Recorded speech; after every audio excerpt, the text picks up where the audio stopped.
सदियों से भारत की सभ्यता समुद्र के किनारे फली फूली है। चोल साम्राज्य से मराठा नौसेना तक हमारे पूर्वजों ने समुद्री मार्गों पर राज किया, लेकिन समय के साथ हम अपनी समुद्री विरासत से दूर होते गए। स्वतंत्रता के बाद भी हमारा समुद्री क्षेत्र ब्रिटिश काल के पुराने कानूनों में जकड़ा रहा। 2014 तक भारत के पास समुद्र और समुद्री परिवहन को लेकर कोई स्पष्ट योजना नहीं थी। हमारे बंदरगाहों की क्षमता कम थी। माल ढुलाई में देरी के कारण अंतर्राष्ट्रीय व्यापार प्रभावित हो रहा था और भारत दुनिया के प्रमुख समुद्री देशों में कहीं दिखाई नहीं देता था।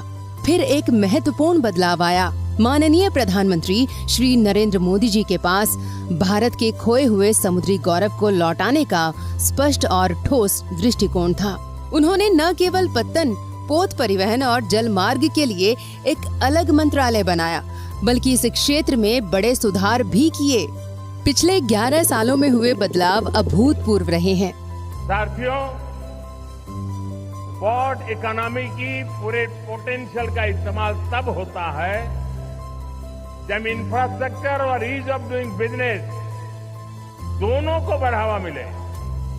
पिछले 10 वर्षों में यही भारत सरकार की पोर्ट और वाटरवेज पॉलिसी का ब्लूप्रिंट रहा है। पहले हमारी कुल बंदरगाह क्षमता केवल 1561 मिलियन टन थी, लेकिन अब ये बढ़कर 2762 मिलियन टन पहुंच गई है। आज भारत के 9 बंदरगाह दुनिया के शीर्ष 100 बंदरगाहों में शामिल हैं। हमारे बंदरगाहों का कंटेनर टर्न अराउंड टाइम 2013-14 में 48 घंटे था, जो 2023-24 में घटकर केवल 24 घंटे हो गया है। अंतर्राष्ट्रीय शिपमेंट में भारत 2019 में 44वें स्थान पर था, जो अब 2023 में 22वें स्थान तक पहुंच गया है।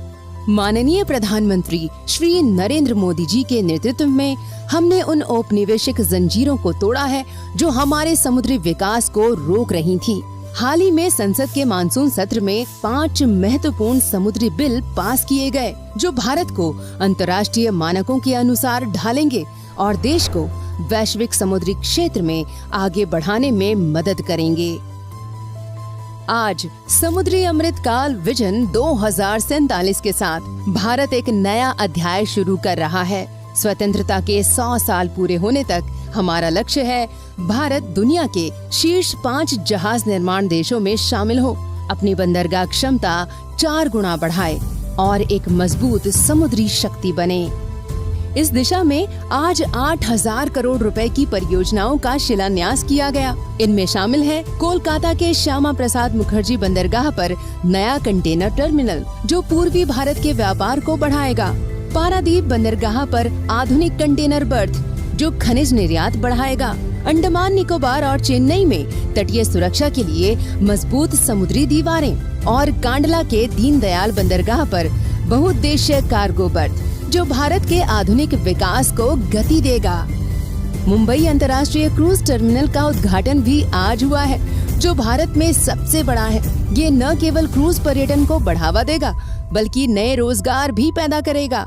Maritime development fund, ship building financial assistance policy और शिप बिल्डिंग डेवलपमेंट स्कीम जैसी घोषणा यूनियन बजट 2025-26 में की गई थी। इन 70,000 करोड़ की घोषणाओं के साथ भारत ये सुनिश्चित कर रहा है कि वो दुनिया का एक प्रमुख समुद्री देश बन सके। इन पहलों से भारत को बड़े लाभ होंगे।